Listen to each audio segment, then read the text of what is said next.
Yeah, hello everyone, and I'm really glad to be here. So, what I plan today is to talk on how aseismic fault slip happens in rate weakening interfaces and how it transitions to a dynamic rupture through nucleation instabilities. So this progress happened through different stages during PhD and postdoc, and here with my PhD student Pulak Biswas. And before that, PhD advisor Robert Vieska, and from Tufts, and postdoc advisor Dimitri Gadagash. So we have sufficient, let me get the pointer.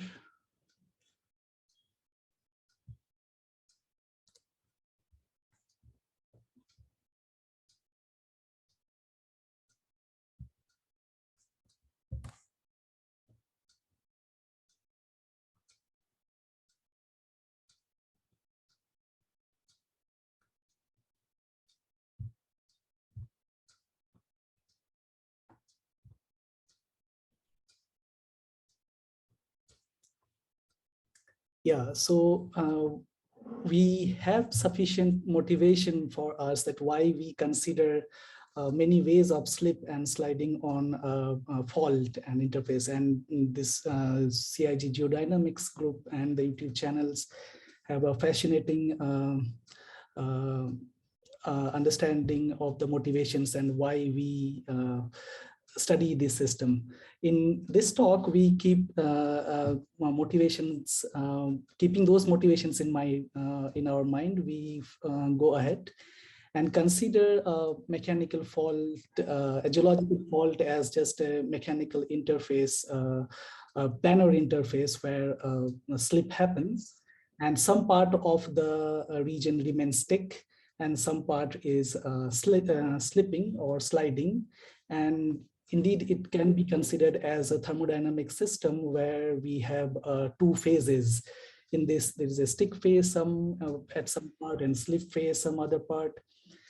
And we, in this talk, we do not incorporate any kind of damage zones or off-fault damages, and we restrict to a bare bones physical model.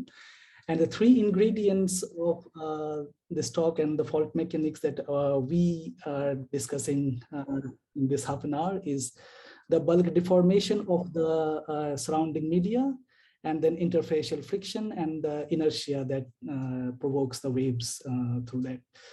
So what we have in background is that there is a slow rate of sliding at first, and then there is the colorful instability, and then there is subsequent dynamic rupture. So there has been lots of studies on this colorful part, and here we'll focus a little bit on that, and then we also focus how a slow aseismic creep propagates along the fault as well. So to start with the simple model and its definition, so we understand how slip looks like and how stress manifests in absence of any slip through external stresses, and the shear stress on the fault when there is a differential slip in this along the interface is owed to both the external factors as well as the elastic or the deformation induced tractions. And to close the model, we supply a closer condition that the shear traction at the interface is equal to the fault strength, which we take as purely frictional in this occasion. And so examples of mechanical faults could be like a thin slab or a glacier ice sheet or a landmass moving or over a relative rigid bed and have a deformation as well. So in these cases, the elasticity operator that connects the slip with the traction is simply related as a Laplacian of the slip. And in our traditional proper faults, those are like the Hilbert transform, where connection between the slip gradient and the traction. So these are the traditionally or studied that slip surface buried between two half spaces like that. So the results consider both the cases, and but we mainly focus some part for a quick analysis. We focus on the thin slab case. So results in one part can be borrowed straightforward in the other parts as well, other faults as well. So that's all the elasticity can give us. And now for the frictional strength, we have to restore to our lab-based studies where we know that the friction coefficient has a slip rate dependence. And this slip rate dependence here as shown in this paper, that it's velocity weakening in its friction coefficient. And when we couple with an elasticity model, we get a governing differential or partial differential equation. But we know that this problem is ill-posed, and this ill-posed can be removed by or regularized by having one length scale over which the friction can evolve, and another transient increase. So we can walk through it, but we know that where we are landing to by just doing a little bit of scale analysis, where we substitute a scale for the Laplacian and a eigen function for the velocity. And we see that these two minus signs together make it a positive. That means that no matter what's this lambda over which the slip rate varies, we always get a increase with time. And this can be regularized if we include some one length scale here and switching off this minus sign. And so what that gives us our familiar that indeed this is for many rock properties, there is friction coefficient indeed decrease with the sliding rate, but they do so by two methods. First, a sudden increase, then a subsequent evolution with the slip. And so this regularized friction that we are familiar are stated in rate and state framework, where we have a friction coefficient and an evolution with the other state variable. So with that as a definition or a framework for interfacial strength, we progress, we go ahead and try to see that why these many ways in which an interface can slip are actually manifestation of this differential in the instantaneous strengthening and then eventual weakening that can happen. So first, we again couple taking a simple thin slab kind of a model where we connect with this rate state friction with the thin slab, and we get a governing differential, a partial differential equation. And the slip acceleration depends on how close the interface is sliding towards how close it is to steady state sliding, and through a coupling of the elastofrictional length. And then we have a bulk elasticity, and then the frictional environment also plays a role how the slip accelerates. And instability emerging from perturbations to steady state, we understand that we get ultimately two length scales for elastofrictional system, and these length scale play a definite role when we are perturbing a system when it's already sliding in a steady state.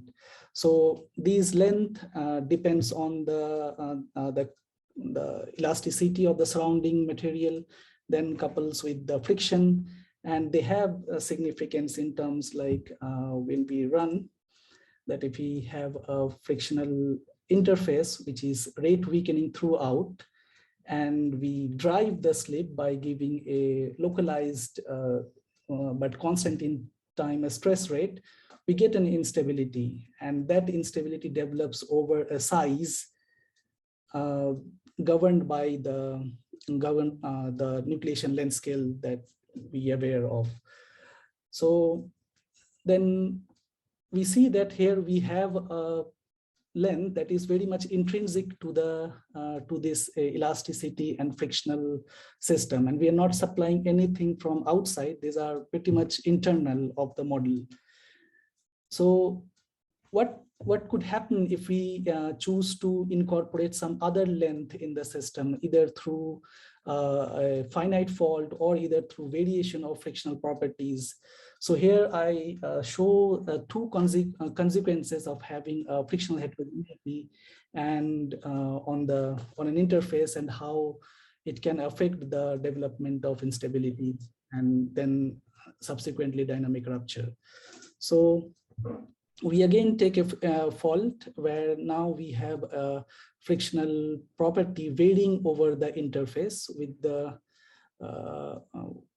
wave number comparable to the length over which the instability can develop, or the nucleation length scale, or a wavelength of variation where instability could lower than the instability length scales.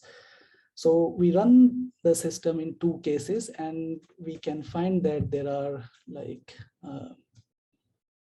to switch this off. Yeah, we run this simulation and by provoking an slip at any point, but we find that instead of developing a rupture at the point where we are trying to provoke, the rupture subsequently evolved towards a different region of the fault. And this is purely dictated by the frictional properties therein. So in this case, when the wave number or the wavelength of variation is comparable to the intrinsic nucleation length scale, we find that the slip rate diverges at a point which is expected, and it's most rate weakening region of within the fault. However, this may not always be the case, and where an instability will eventually nucleate may be dictated by some other factors and not just by the local strength of the rate weakening region. So here we again perturb from a steady state sliding a little bit, and then we see that the instability chose to develop around a region which is least rate weakening compared to its neighboring ones. So we need a control on this. We keep on changing the wavelength and want to have a understanding that where nucleation might happen. So to have a control, we switch from physical coordinates to a self-similar coordinates, where we have like x and t as our physical coordinate. Now, fortunately, the spatial coordinate is the same, and we stretch the time from just time to instability to logarithmic of time to instability. So this has advantage that in a way that the physical development of instability in a finite time now can be understood as a steady state equilibrium of a new system. So once the same solutions, the evolving of slip rate in the self-similar coordinates, are actually the equilibrium solutions. So in this, because these are steady state in the self-similar coordinates, we can go ahead and analyze its stability in the self-similar coordinates.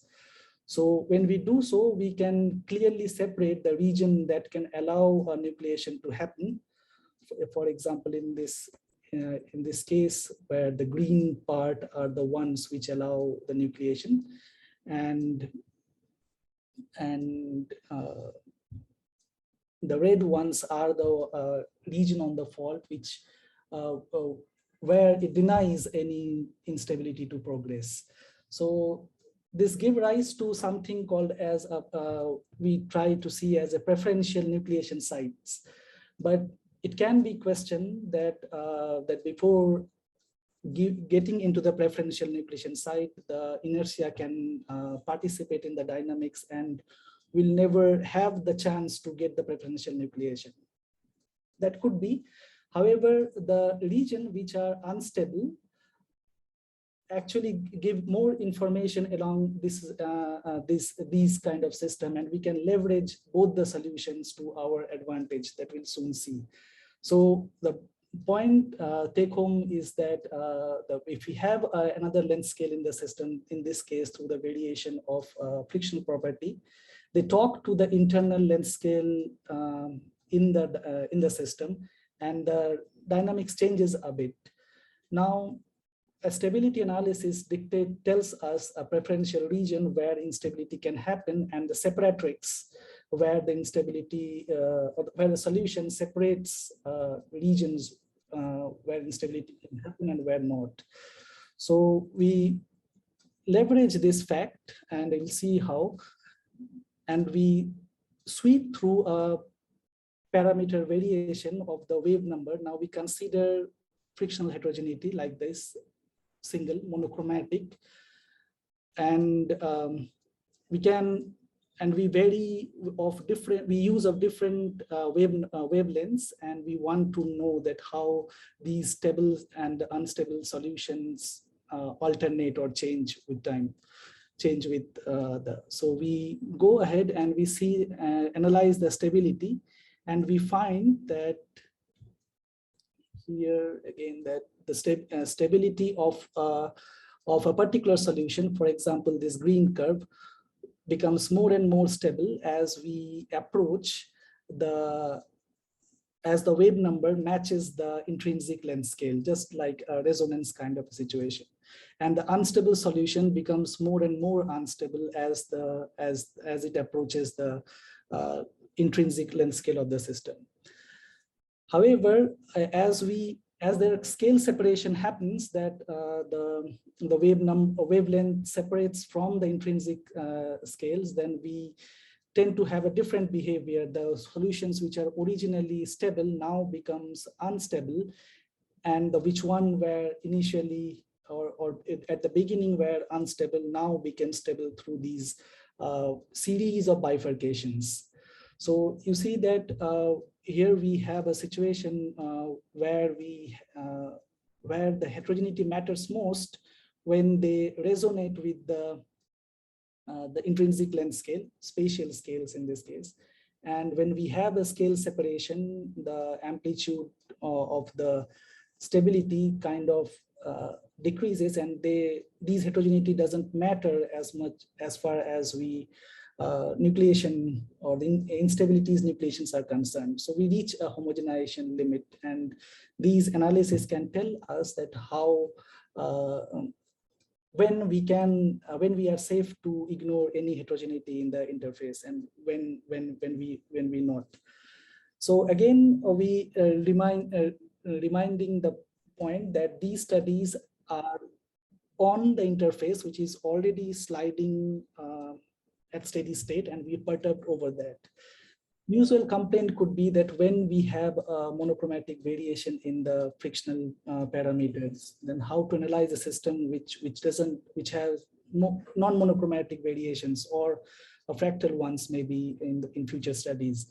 So monochromatic variations help us to understand that how having just one additional length scale can affect the dynamics, and when we have many such lengths, then how that can happen. So what I tried to see that can we create heterogeneities along the frictional interface such that they promote more such unstable solutions, like in red dashed, which will eventually tell that many regions in the fault are not capable of hosting an earthquake. So we do so by including some rate strengthening region and still allowing the instability to flourish, or having a solution like that. And when I chose the certain heterogeneities of, for example, like this Gaussian train, we can actually find that if I try to provoke an earthquake, it happensly progresses, but it progresses all over the fault, facilitating an increased interactions among the interface, and not really allowing one particular region to grow and becoming to become an earthquake. So in turn, that we can leverage the use of analysis in similarity coordinates and choosing heterogeneity that makes most of our solution unstable, and giving rise to a scenario of more spreaded interaction along the fault, and thereby maybe delaying the earthquake nucleation that otherwise homogeneous fault from the homogeneous fault. So again, we go ahead and now we ask a question quickly, that those were the studies where we presume that there is a steady state sliding was already there. Now, can we have a situation where the fault is not at steady state, and what can happen in these regions? So here we see we have a homogeneous friction. I tried to again drive a slip by a localized rate of stress, which doesn't change with time. And initially, the fault is now kept at a below a steady state sliding, that is, they are locked. And you see, if you focus on the middle plot where the velocity is changing, instead of having a localized growth therein, we have a sustained growth of lateral growth of the slipping region and the slipping rate, and for days, and then provoking an instability therein. So please just, I mean, this the top figure considers many other things, so I'll just concentrate on the middle figure now. So we see that before beginning an instability, the lateral growth happens, and then it subsequent growth take place, and then dynamic rupture kicks in, and that happens. So it has its own dynamics. We can discuss it about in the discussion section. However, not all rate weakening patches, even though its size is more than the elastofrictional length scale, are capable of nucleating an earthquake instability. For example, take a note at the right side figure that we have a fault for a certain parameter. The size of LB minus A and LLPT are indicated, it's 0.8 around. So we drive the slip at the left end, and we'll see how things flourish from there. So we see that instead of even after the sliding region crosses that twice of LB minus A, twice the nucleation length size, we do not have any instability happening. All the interface is rate weakening throughout, and the slip progresses till the end of the fault around this point, where the other end could be at the free surface condition or at the locked. But point is that before the dynamics differ when we incorporate a locked region, and we can see a sustained spatiotemporal breathing kind of oscillation of the interface before actually giving rise to an instability. And in this case, there is no instability is flourishing, even though the fault is large enough, capable of nucleating an instability, but it keeps on like oscillating like forever or something. So it happens over the length scale of the days and sometimes years. For a shorter fault, we can still see that even if I keep the left side, the right end is actually locked. So we can see there's a sustained spatiotemporal oscillation, which I call as breathing for now, maybe related to those Sine-Gordon kind of system, but needs double check on this. So fault is long enough to start an earthquake, but doesn't happen because it wasn't initially at steady state sliding. So we go ahead now. I think that's one part. And second, that recent development in the group is that we now give numerical simulations as the input to a set of algorithms, and then can we retrieve back the results from or the terms of the equation. So Pulak Biswas is a PhD student of earthquake engineering at IIT Roorkee. He did the analysis and says that, yeah, for a sea of possible number of terms and limited by our imagination, that we can actually find the potential, the terms that actually are in the governing PDEs. So this is an upcoming study. I thought it may be worth pointing out. So a summary that, yeah, differential in strengthening and eventual weakening of fault friction governs instability development. Self-similar blow-up solutions suggest when frictional properties can be homogenized and when may not be suitable to homogenize. And aseismic creep on rate weakening interfaces can propagate long distances along without provoking an instability. So I thank you for your time and listening me patiently. Thank you very much.